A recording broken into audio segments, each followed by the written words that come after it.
indirimbo bwa mbere Diane aje muri studio. The first song that Diane went in the studio, it's me who took her. Bwa mbere tugiye muri studio kuririmba indirimbo za mbere zanjye za kera. The first time we went there, when we were singing our early songs, she was so young, just a very small girl. But then I can see the talent that is within her. Even that time I told her that God is in you will make you reach far. And you can see that God did the work. Iwe yarakire kicukiro cyo gihe. None urabona ko ubu nyine tuhagaranye kuri ngo bivuye ngo Imana yakoze ikintu gikomeye. Wamaye mahoro, wamaye byishimo, ubundi kandi umutsinzi. Wamaye mahoro, wamaye byishimo, ubundi umutsinzi. Wamaye mahoro, wamaye byishimo.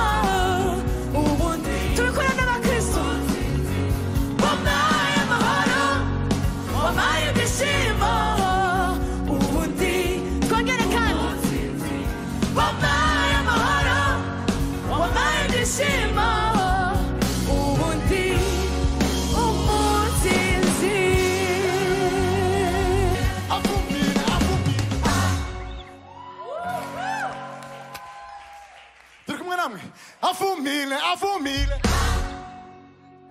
Ntago ndabumva neza. Ijyanyuma avumile. Tutukanyije mwebwe gato. Sibyo? Abangaba gusa. Avumile.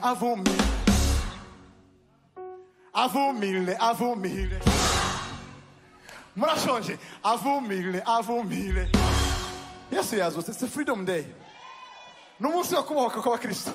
Noneho ubivuge utera n'intambwe gusa ngira ngo ndebe ko uri maso ziri kumwe. Avumile. Ali, urahari? Diane turamukunda twese. Do you all love Diane? Ndamukunda nari narabuze icyo muhangiri muri Afrika. I love Diane so much that I didn't know what to give her when I was back in Africa. Twari tuziranye akaririmba kandiza ariko nubajya aririmba nkumva arandije. We were friends and she used to sing and I would cry, even now she sings and I cry. Diane namusiza akiri umwana mutoya. I left Diane when she was a little girl. Arundi murumuna wanjye witwa ngo ni Emmanuel. There was my bombi bari abana batoya. There was a little ones. Ariko Imana iza kubakoresha bikomeye. But God used them in the miracle. Diane turi kumwe uyu munsi wa none. To see Diana today that we are standing together here. We lived together when she was little. In Kirinda. In Kigali. Ariko kugeza uyu munsi wa none ari umukozi w'Imana ukomeye. But until today she's still the servant of God. Ndashimiye mwene data Pore kuko wamukunze Diane. I am happy for Mole that you loved Diana. Great job. Wahise muneza. Kandi ntabwo ari ukumukunda gusa. It's not only loving her. Yamubwiye ngo I love you gusa. She didn't say that like she loved him. Kubana. They decide to live together. Kandi aravuga ngo nzagushigikira ngo uzoza ugenda. And then he say I will support you wherever you will be. God bless them that they are here. Those who are happy, please raise your hands to see them. Those who was healed and blessed by Diane's song, please raise your hands too. As Diane is coming here in front.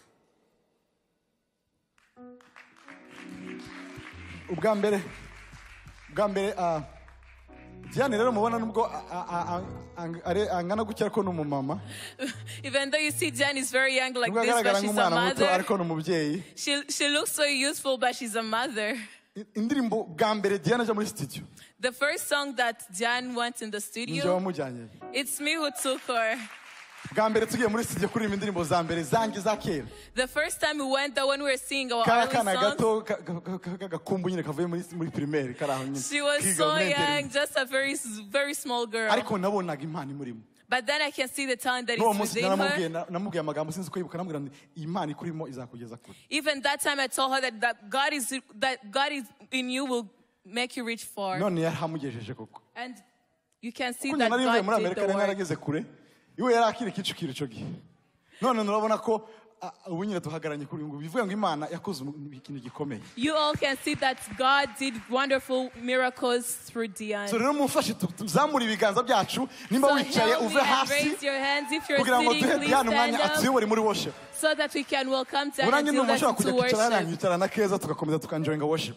I feel like I can go sit there with Keza so that I can continue enjoying worship with Diane. Rero ndashima Imana ko kandagiye kuri musozi. So I thank God that she's here. Nimba mwizera ko Imana ikora namwe mukaba musenga nkanje. If you believe that God is able and to pray like me, mukaba mufite kwizera muri uyu mwanya mukomeze nkanje. And you have faith like I have, kuri microphone. Please pray so that Diane can stay here with us. Porari kundeba nawe ndibuza kwisobanura.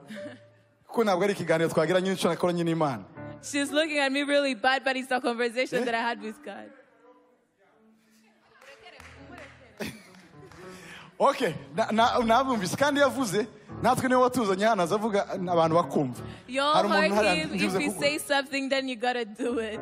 So ubwo turi buze guhangana mu mwanya. So welcome. Ndabashimiye cyane. I thank you all so much.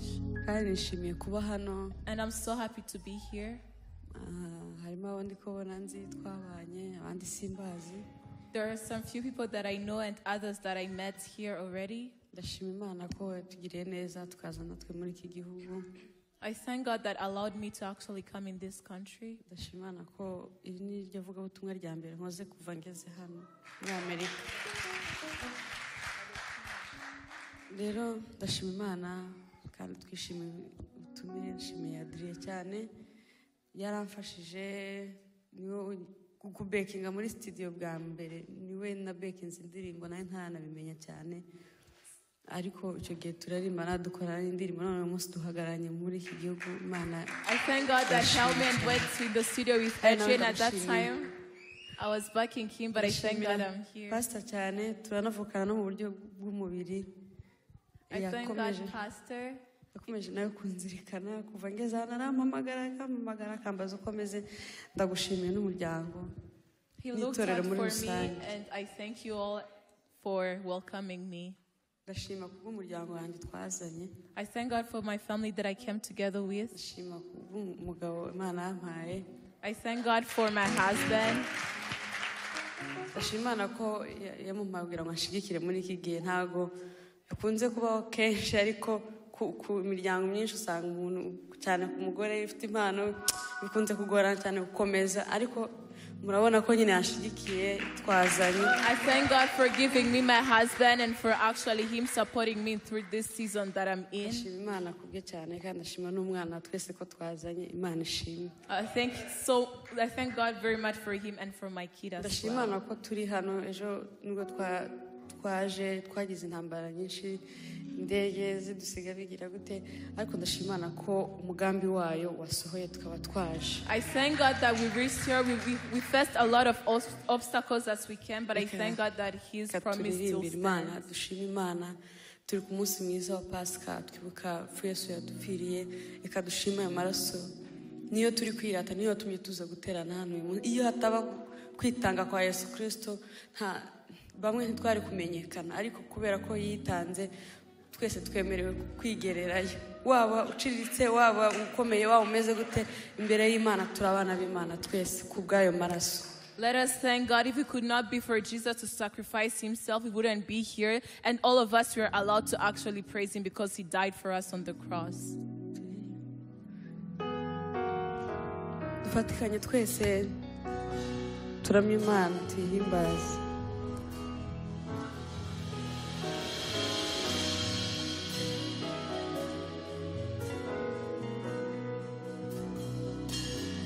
Gusenga kwanjye kukugereho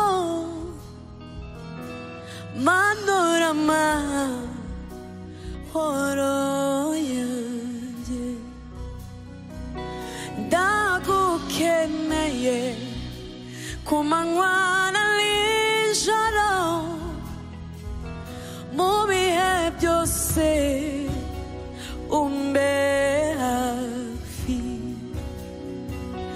gusenga kwanjye kukugereho manura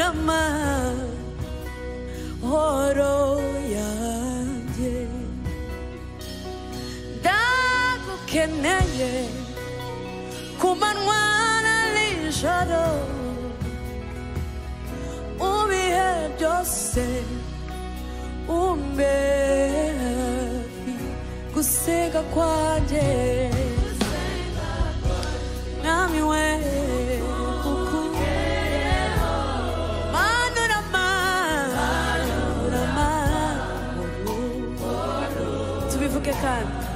gusenga kwanjye mwami we gusenga kwanjye kukugereho manura amahoro ya ndagukeneye kumanywa na nijoro mu bihe byose umbe hafi ndagukeneye mwami we ndagukeneye kumanywa na nijoro mu bihe byose Yesu umbe hafi gusenga kwanjye mwami we gusenga kwanjye kukugereho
umugisha wawe shawawe kukutanga namuraba unkomereze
imbaraga kuko nshobozwa nawe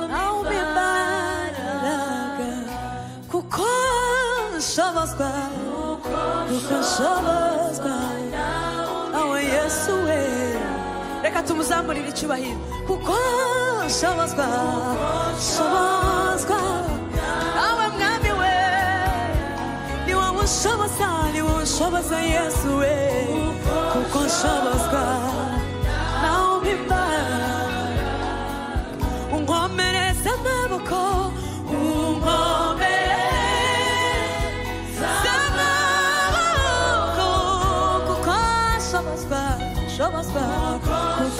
Shobozwa nawe umpimba unkomereza amaboko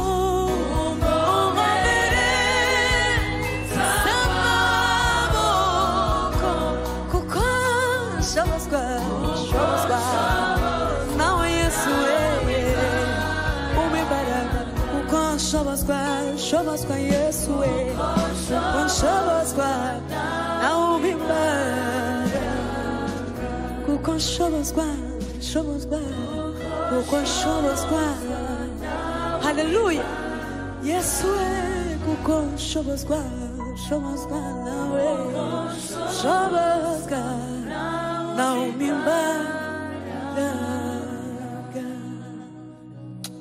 urakoze Mana yacu ni wowe byiringiro byacu ni wowe dushoboza tutagufite mwami nta na kimwe twakwigezaho nta nicyo twakwishoboza Mana ni wowe udushoboza Mana shimwa Yesu haleluya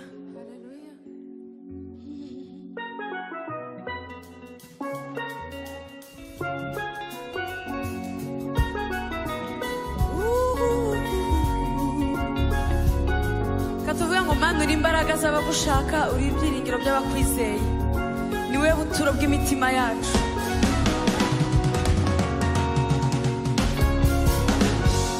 Mana uri imbaraga z'abagushaka uri ibyizigiro by'abakwizeye ni wowe buturo bw'imitima yacu ni wowe mashimwe y'abakuvuga tugufite mwami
isi yose n'ibyuzuyemo byose n'imirimo y'intoki zawe haleluya imirimo wadukoreye imirimo wadukoreye idutera kukurimba isi yose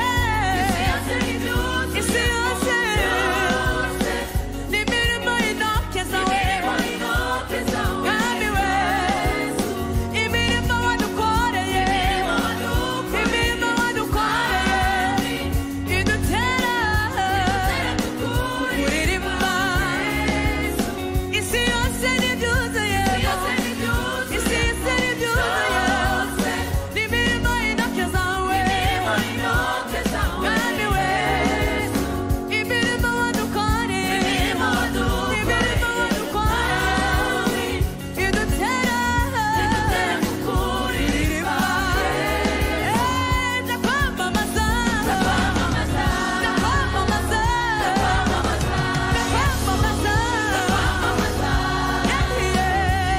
Mwami we ndakwamamaza ndakwamamaza ndakwamamaza uri mwiza waramamaye waramamaye waramamaye reka twese tubikore waramamaye waramamaye uri mwiza tugire gutya gato gusa waramamaye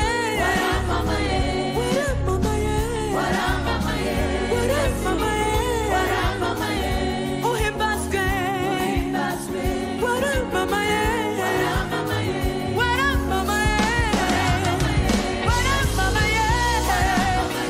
haleluya Mwami we ndakwamamaza ndakwamamaza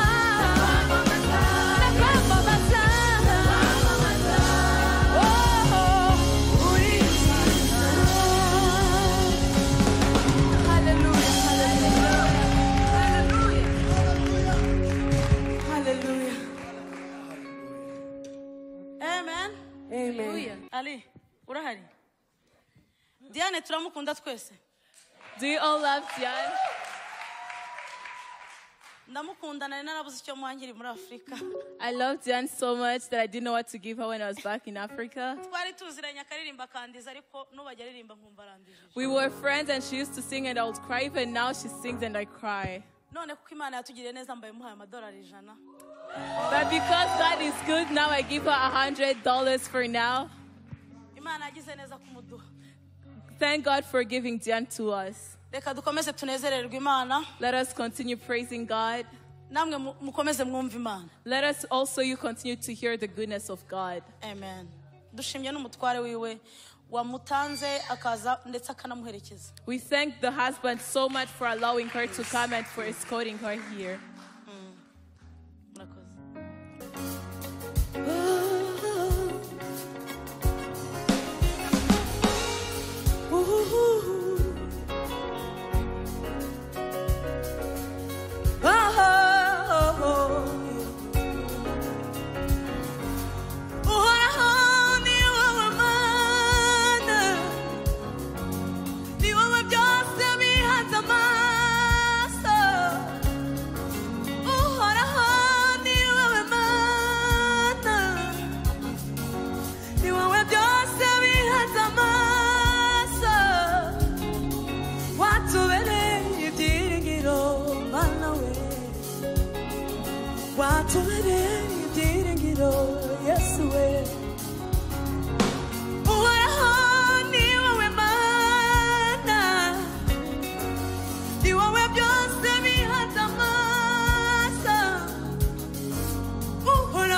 Hallelujah.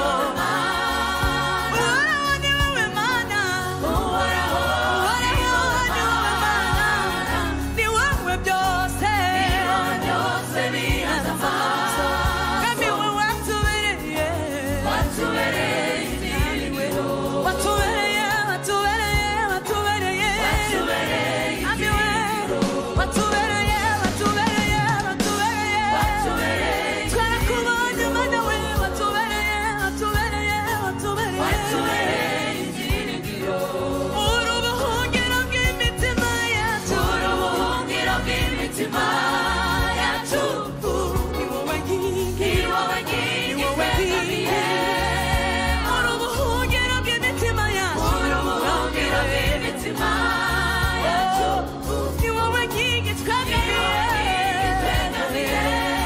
nami watubereye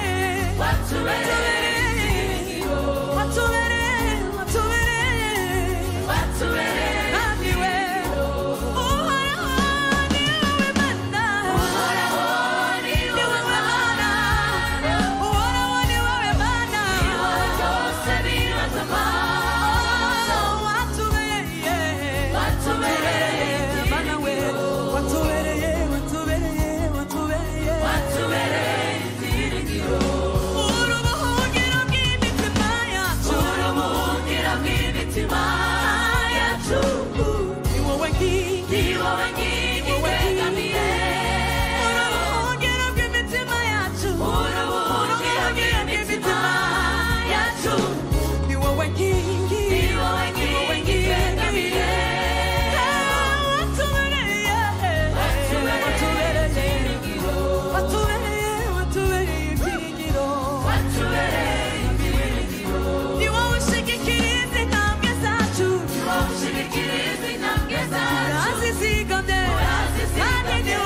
watubereye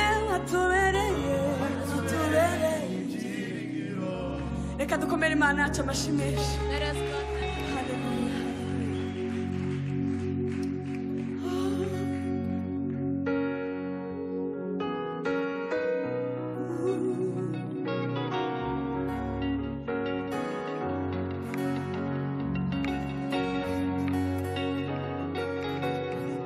Reka tuvuge ngo Ebeneza Mana waratuza.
abakristo ntabwo turajyana neza turi kumwe noneho tugiye kuririmbana namwe sibyo kugira ngo Diane abone ko natwe tutari abantu bari aho gusa bagiye siko bimeze.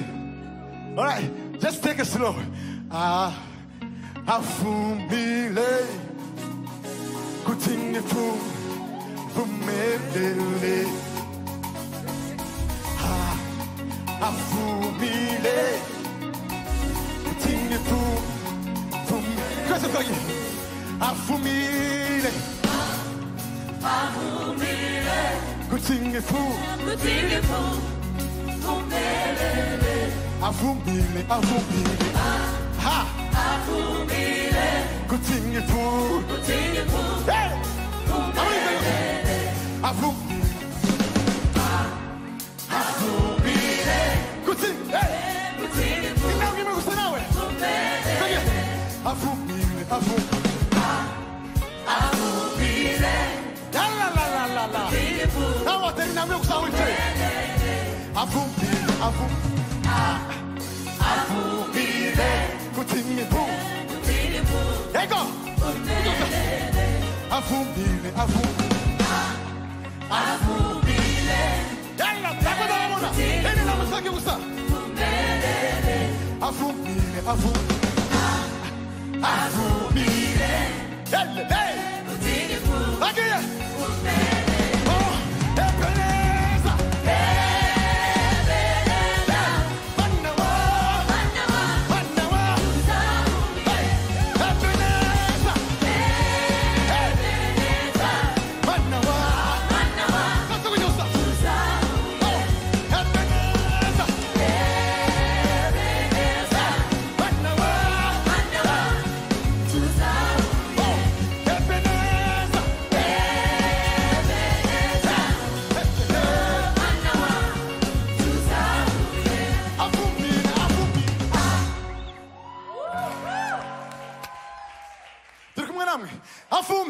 Avumile Ntago ndabumva neza Ijyanyuma Avumile Tutugabanyije mwebwe gato sibyo Abangaba gusa Avumile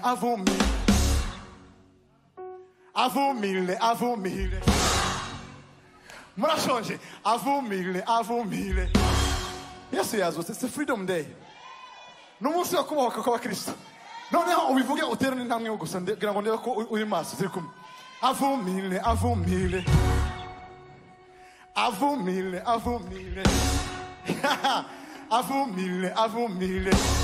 La la la la la Avumile Ebeneza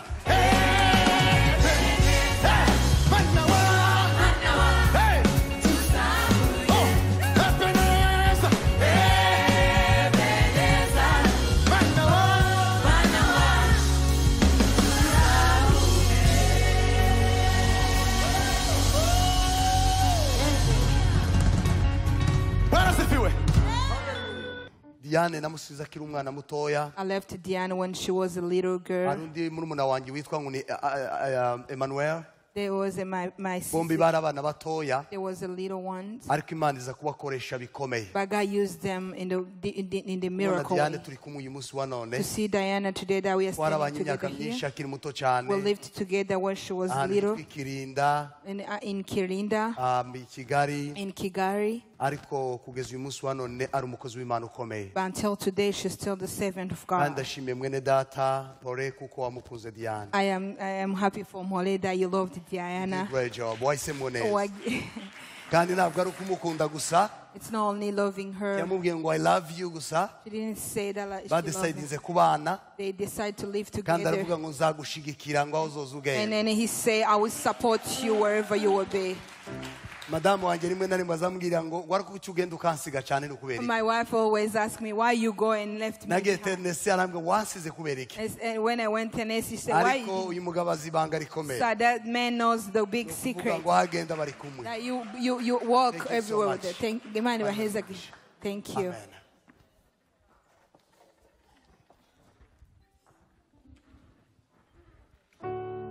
Murashaka guhaguruka tugira ngo dufate umwanya wa nyuma wo kuramya.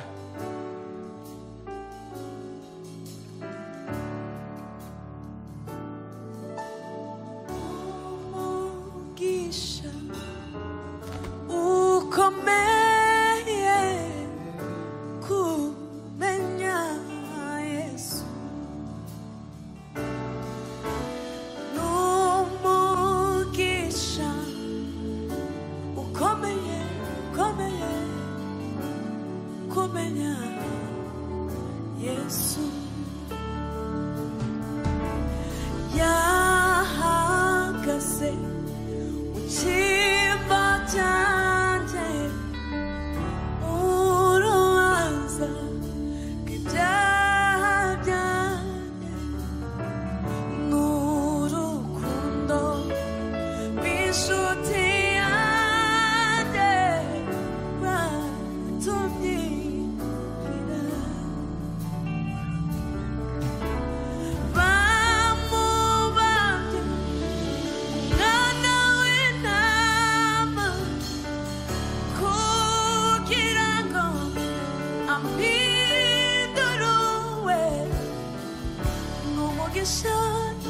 n'umugisha ukomeye kumenya Yesu yahagaze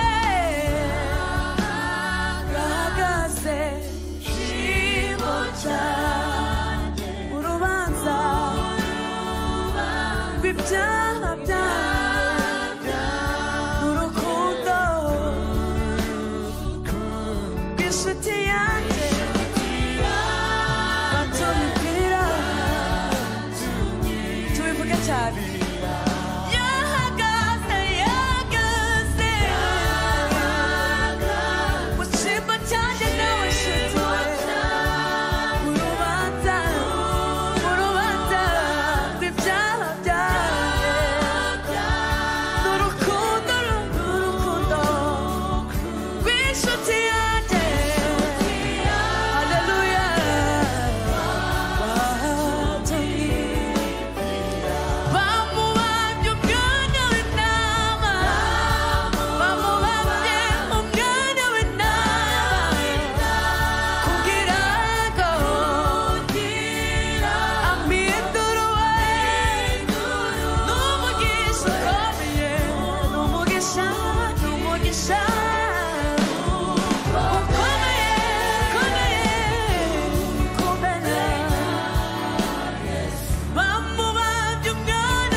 dufite muri iki gihe uretse kuba twaramenye Yesu n'umugisha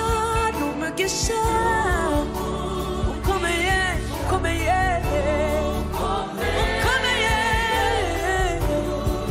shima Yesu n'umugisha ukomeye n'umugisha ukomeye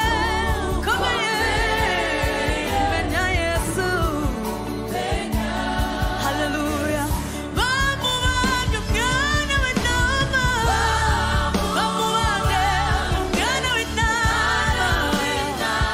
kugira ngo ampindure n'umugisha ukomeye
twese urwo rukundo n'urukundo rw'inshuti yanjye n'urukundo rw'inshuti yanjye rw'inshuti yanjye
yagize neza kwitanga kera Yesu ataritanga kugira ngo ubabarirwe hari birukaga ku numa kugira ngo baze kwitamba nyine amaraso yo niyo yamenekaga y'inyamaswa inuma iyo habaho nk'ubu ariko bimeze se abari gushobora kwirukanka inyuma y'iyo numa ni bangahe abenshi ntibyari ukundi ikindi hari abantu benshi batabashaga kwigerayo kugira ngo ubabarirwe twabajaga kubatambye bakabasabira ariko ubu ngubu twese twemerewe kugera imbere y'Imana Yesu yaratubabariye amaraso yamenye n'ukuri n'umugisha niwo mugisha wa mbere dufite kuba twaramenye Yesu n'umugisha ukomeye kumenya Yesu n'umugisha ukomeye n'umugisha ukomeye kumenya Yesu reka dukomere Imana yacu amashyi haleluya haleluya haleluya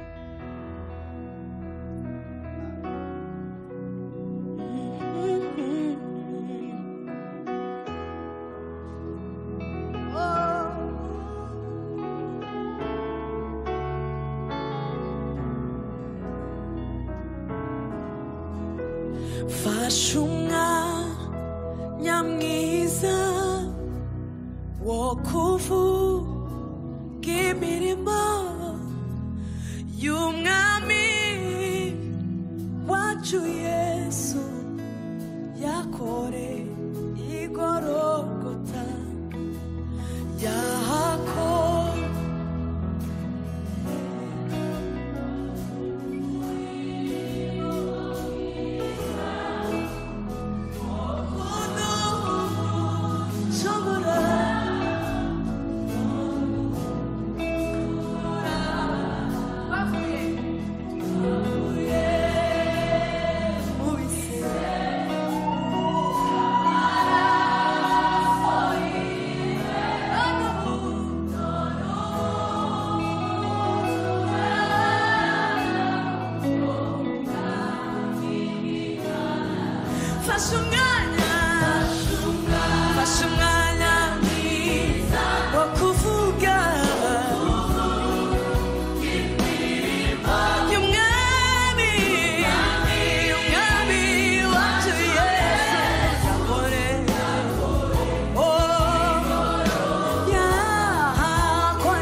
Yatewe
narya kamba ry'amahwa nakuye indirimbo ishimwe nakuye indirimbo ishimwe ningereye i Karuvali mbona yasabambe nitegereza ryacu narya kamba ry'amahwa nakuye indirimbo ishimwe ye nakuye indirimbo ishimwe ningereye i Karuvali ndeba yasabambe nitegereza ryacu narya kamba ry'amahwa nakuye indirimbo ishimwe nakuye indirimbo nigereye i Karuvali ndeba yasabambe nitegereza ryacu narya kamba ry'amahwa nakuye indirimbo ishimwe nakuye indirimbo ishimwe nigereye i Karuvali ndeba yasabambe nitegereza ryacu narya kamba ry'amahwa nakuye indirimbo ishimwe nakuye indirimbo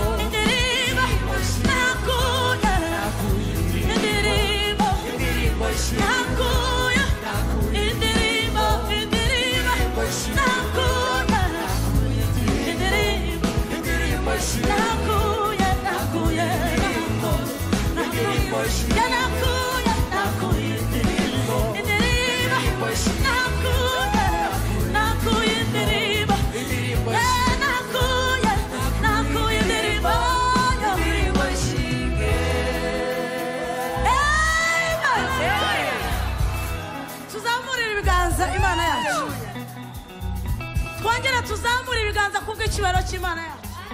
Hallelujah, hallelujah. Hallelujah, hallelujah. Amen. Manuka tubwire ngo yadukunze nta kiguzi twadutanze. Yadukunze nta kiguzi twe dutanze. Yarabikoze kubw'urukundo rwe. Imirimo yakorewe Karuvali niyo ndirimbo yuzuye umutima wanjye. Oh, yadukunze nta kiguzi twe dutanze. Yarabikoze kubw'urukundo rwe. Oh, imirimo yakorewe Karuvali niyo ndirimbo yuzuye umutima wanjye. Data yadukunze nta kiguzi yadutanze. Yarabikoze kubw'urukundo rwe. Oh, imirimo yakorewe Karuvali niyo ndirimbo yuzuye umutima wanjye. Muze mwibire mu maraso ya Yesu murakira mubona amahoro. Muze mwibire mu maraso ya Yesu murakira mubona amahoro.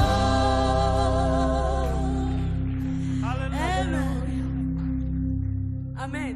Amen. turacyari kumwe. Reka dukomeze duhimbaze. Uyu ni umunsi udasanzwe ariko ndashaka ko muzamukaho. Turi kurimbira hasi. Tugiye kwimba indirimbo ivuga ngo naratsindishirijwe. Murayizi? Naratsindishirijwe ubu ndi umutsinzi. Naratsindishirijwe ubu ndi umutsinzi. Singiri umunyamahanga nahinduwe. Singiri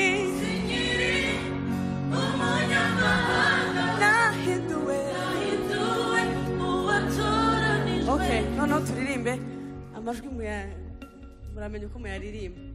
Twagiye.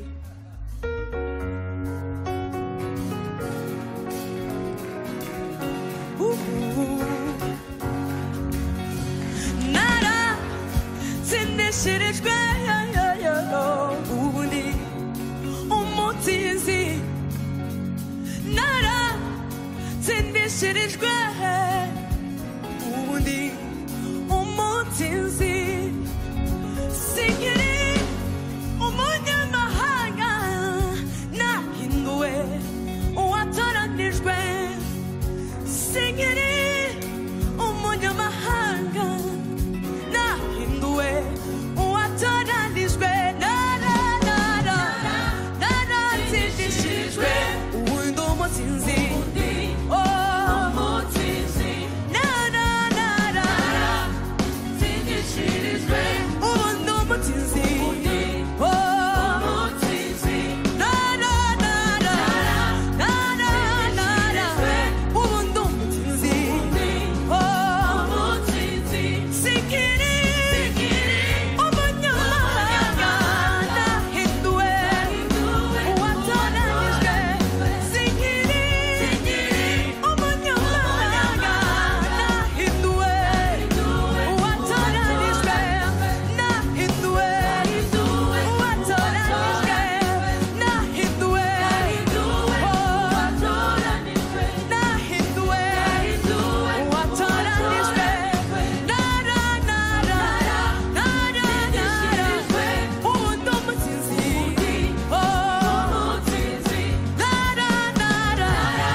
Byishimo ubundi umutizi wampaye amahoro wampaye ibyishimo ubundi tuvuga gutya gusa wampaye amahoro wampaye ibyishimo ubundi twongere kandi wampaye amahoro wampaye ibyishimo ubundi akandi karavuga ngo wampaye amahoro wampaye ibyishimo ubundi kandi wampaye amahoro